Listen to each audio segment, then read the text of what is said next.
¿Pero de quién nos vamos a defender?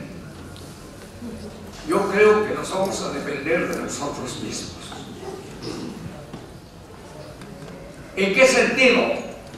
No estudiamos nuestros idiomas. No es el caso de solo hablar.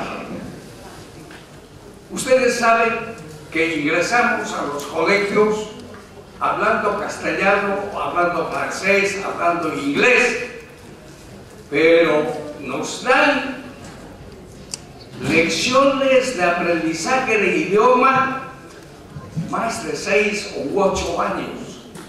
Y aún los profesionales que salen, en el caso del castellano, siguen escribiendo mal y hablando mal el castellano. Y en el caso del quechua, ¿dónde enseñan quechua? En las universidades que se da quechua, se dice, tú eres ayacuchano, ve, enseña ayacucho. Tú has estudiado lingüística, ¿sabes hablar quechua? ¿O sabes hablar aymara? ¿O sabes hablar otro idioma? Enseña quechua. Hay una facultad, unos cursos que no tienen profesor. Y entonces la enseñanza va cojeando. Yo tuve oportunidad de discutir con mis paisanos, los cusqueños. Dicen, el quechua es fácil. Claro, es fácil. Se escribe como el castellano. Oh, ya comenzaste a desmarrar. Así no. El quechua es un idioma.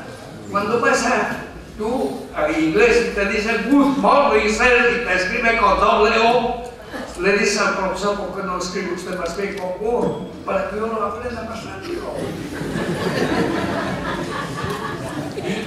Deben saber por qué se dice no camunani, no camunacuni, no camunacapuni, no camunacusiani. Es decir, cada cosa significa, en el caso del quechua, un elemento intelectivo monitivo que va destinado a aclarar el pensamiento más sutil del ser humano. Amigos míos, amemos nuestro idioma. El idioma supone millones de años de experiencia que no se pueden perder.